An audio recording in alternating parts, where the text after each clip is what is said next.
Okay, so here are the chert that were in the video, the chert and different greenstone pieces that I recovered from a friend's property. They had moved away, and I'm going to polish these up. So what I've done is reduce their size. I've smashed them with a sledgehammer. And these are the befores. It's not bad at all. It's some good looking stuff. Really good color mix. I'm going to go ahead and throw the littles in there because sometimes they turn out to be cute little things that you can put in a jar. That's just something I like to do with them. But here's the original shapes and shades and colors and stuff. Of course they are way more translucent and eye-popping under regular sunlight in water, but you've seen those, or you can go back and watch that video. It's stones from home. And then this is an agate that I had, a real flat piece of chalcedony with a lot of the water lines in it, the banding that make it an agate. So just microcrystalline quartz, and you can see the layers there of white marbly material and then crystal and white marbly material and crystal that stack up and stack up. And it was one big flat sheet of it, so it broke up nice all vertically. So that's all I really had to do was sledgehammer it from the top, and it broke into these pillared pieces. And on the outside it had looked like that, but I think that was just iron staining and didn't even get into it enough to really call it, you know, anything but white. Not a carnelian. There's a little bit of orange to it here and there, but just not enough. But I think that those, there's quite a bit of material right there, so I think that's a good start. So these two can go together. I don't know their exact hardnesses, but I know by touch and feel here that they are pretty equal. For the other barrel I'll show you, I'm going to go pick those out now. We're going to go back over all the beach stones from a recent trip and everything and put them together because they're already rounded. So that barrel of my 2-barrel system might go a little bit quicker. These are set here to, even though I didn't show the process, to remind me to tell you to always wear your safety glasses. I don't wear gloves. That's a personal choice. If you cut your finger 1,000 times in your lifetime, you know, shame on you. Save your eyeballs. You only have 2 of them. That's not just a saying. If you cut your eyeball once, that's lame, and it could be the only time. So don't mess around with your skull. Don't mess around with your eyeballs. And other than that, I don't know what. Avoid big veins close to the torso. Okay. So these are the stones I've selected from our last trip up the coast, off the beaches. This is how they're starting out. So this would be the before. We do a lot of these red little jaspers and oranges. Some of the Polendimic, some of the Navarro River, some of the Fort Bragg, some of the Point Arena. See how all these different things turn out. Some of these are just little nodes. That's all. As you can see, I got room for more. So I'm going to go through all the piles in my yard and see what we can break up, smash up, and fit in here. Okay, this is what I'm going to add in there. I'm trying to go for similar hardnesses and stuff. So I'm dropping in our flat disc that we found on a new hunt. I think that'll turn out good even though it looks washed right now. And a bunch of chunks of rough red and yellow jaspers and semi-carnelians. And yeah, they just all kind of look ugly at this state, but there's potential in there. So we shall see. We shall see.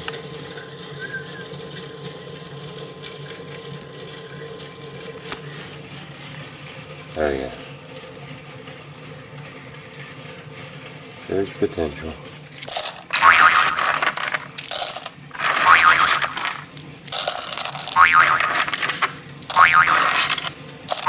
Now, yeah, I put the water in, that brought out a lot of the reds and yellows. Okay.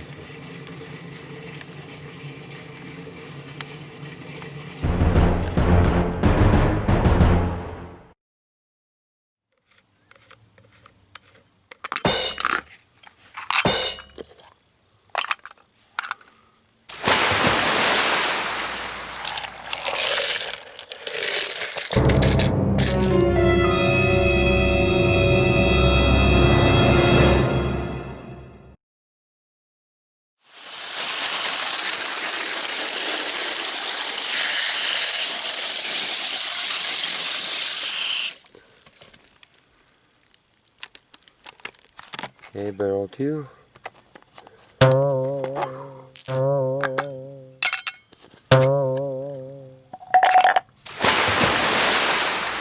have a little holes here. You can see this one's already filled in, this one's filled in.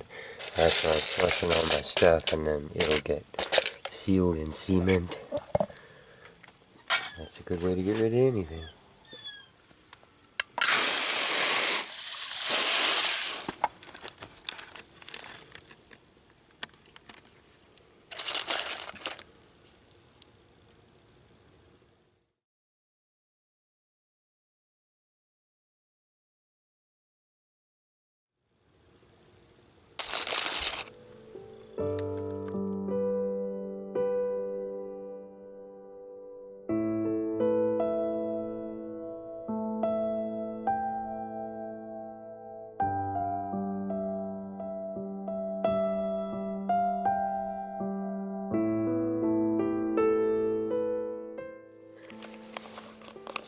Okay, here we are.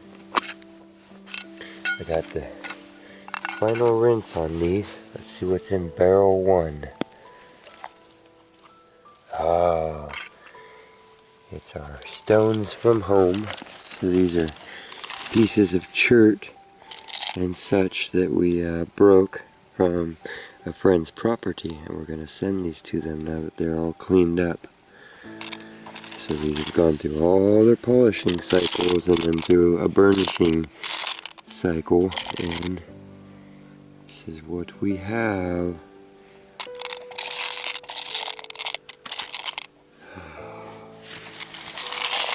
That's awesome. Oh, and then we have a bunch of agate that I put through here. Some really tight water lines.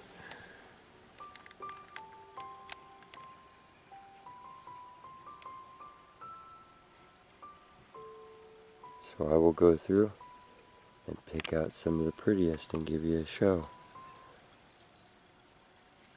As you see here in the cracks, there's actually some of the white left from the fine polishing, and so these could use a little bit more burnishing and polishing, but this is probably where I am going to leave it. I might scrub on them a little bit with a toothbrush, but they are polished to the level I want. Most of the goal of the polishing that I'm doing right now is to just get a window down inside the stone so I can start to understand how the minerals have interacted to become each rock and see their formation and their habits. So it's hard to do when something is rough, and very easy to do when it has a glassy surface on it so you can peer down into it.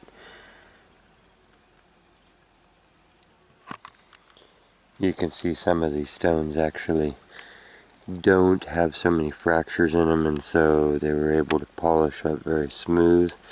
So it's really the different types, and that's half of what we're doing, is learning what the different types do and getting an eye for what is a good chunk of stone to polish up and what is not. But look at these water lines in this. So these are lines of growth.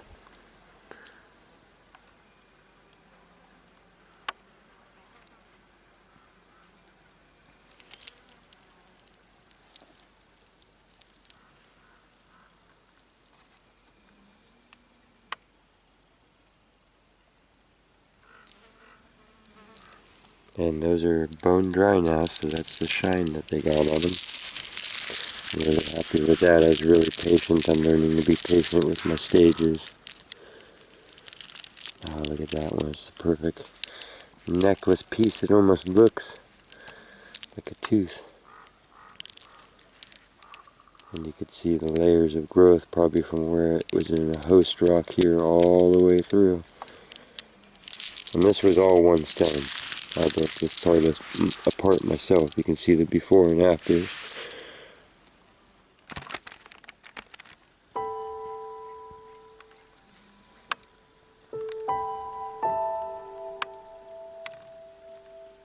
These are those moments trapped in stone. The reason why it looks like gas clouds on another planet or layers of fluid is because there's really very little difference when you think about it between fluids and gases and solids. And so here you have a stone which represents what we think of as our most solid, but that probably formed from fluid mineral processes. I mean, it's completely composed of layers of minerals building up. And you know, fluid and gas are just lighter and heavier versions of the same thing, basically, depending on what you're talking about.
Just really happy with how they came out. And then, see, this we picked up at Polymdemic on the Navarro River. You can see it's almost got moss agate in it. Really cool little inclusions showing up when you let the light come through it. And just a beautiful, it already was see-through, but now it's got the fine gloss onto it. Yeah. And just a nice piece there.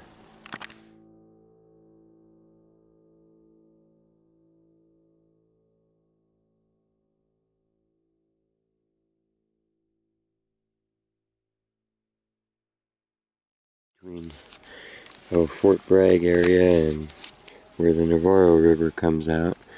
And you can see they turned out pretty darn awesome. They already had good colors and they had a lot of shape because they were beach pebble, but went ahead and polished them up and many little intricacies popped out.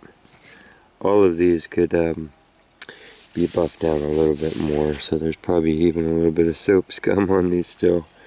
I apologize for that, but the grit. Here's one. This is like a jasper mix, and it's gone from luster to see-through shiny, and you're able to pull out the details better.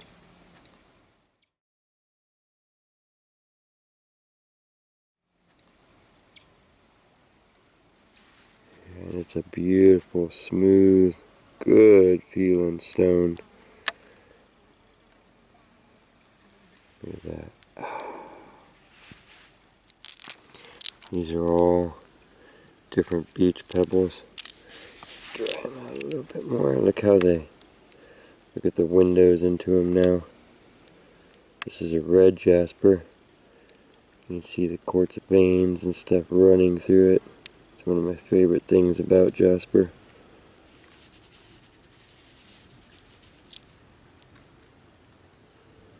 Now this next set is from two different stones that I broke up. You can see one is more yellowish amber, one more pink.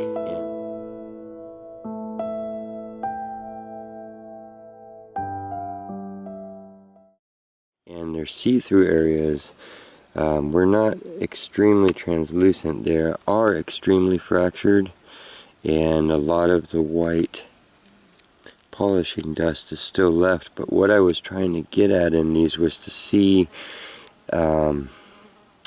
what they were composed of inside. You know, as a rough version, you could only see little edges showing through where there was translucent areas, and polished up from broken pieces you can see that these are actually deep reddish colored fire agate pieces.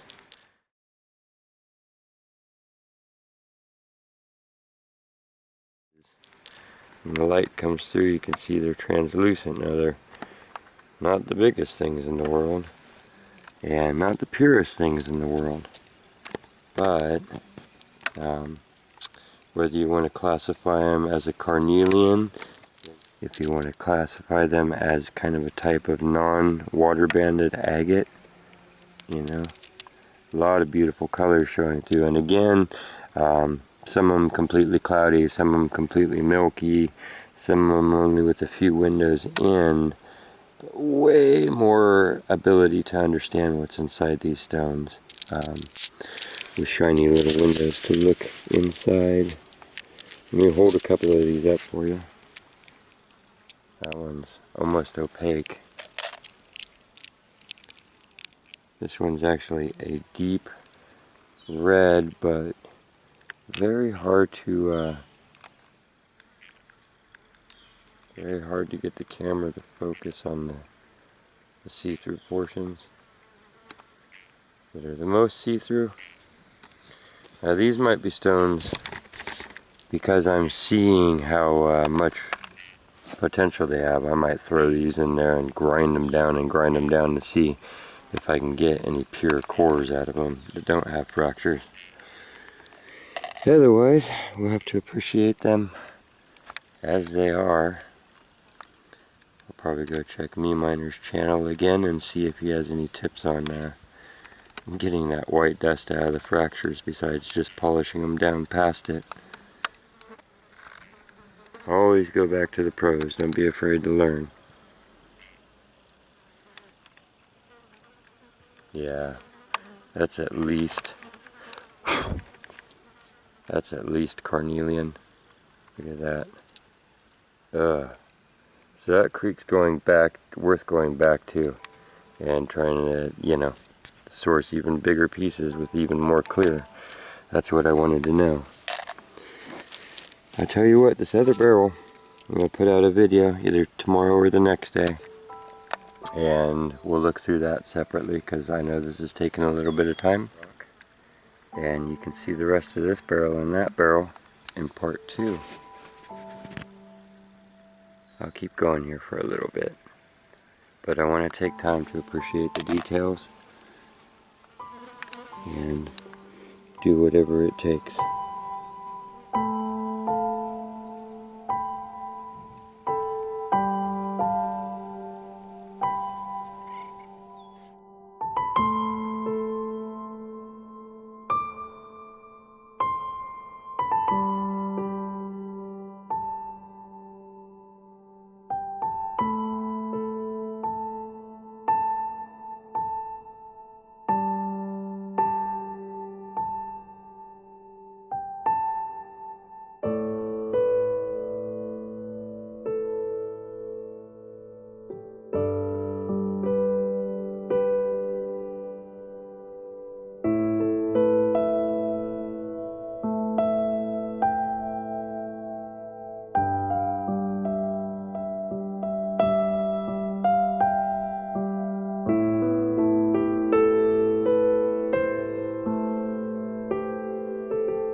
I don't care if it's just chert. It's prettier than some of the jades that get classified as jades.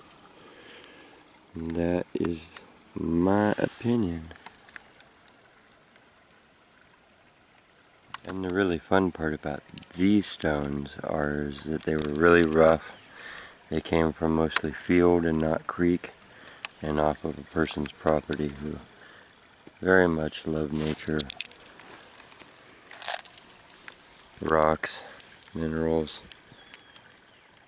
and all the details. So since they had to move far away, I thought we would send them little pieces of home, and I wanted to make them as pretty as I could first.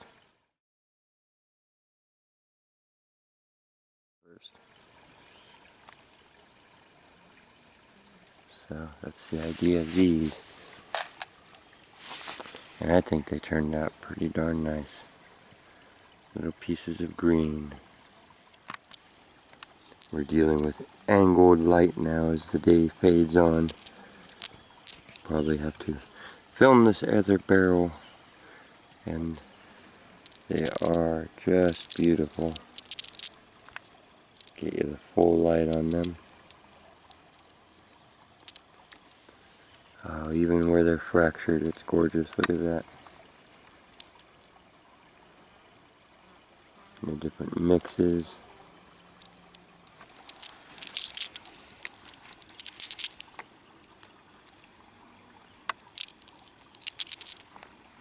It's nice to have handfuls. There's the barrel filling back up.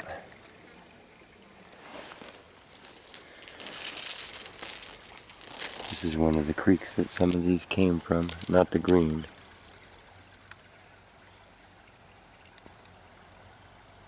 But the agate came from here. This piece is almost gray, but also very translucent and pure.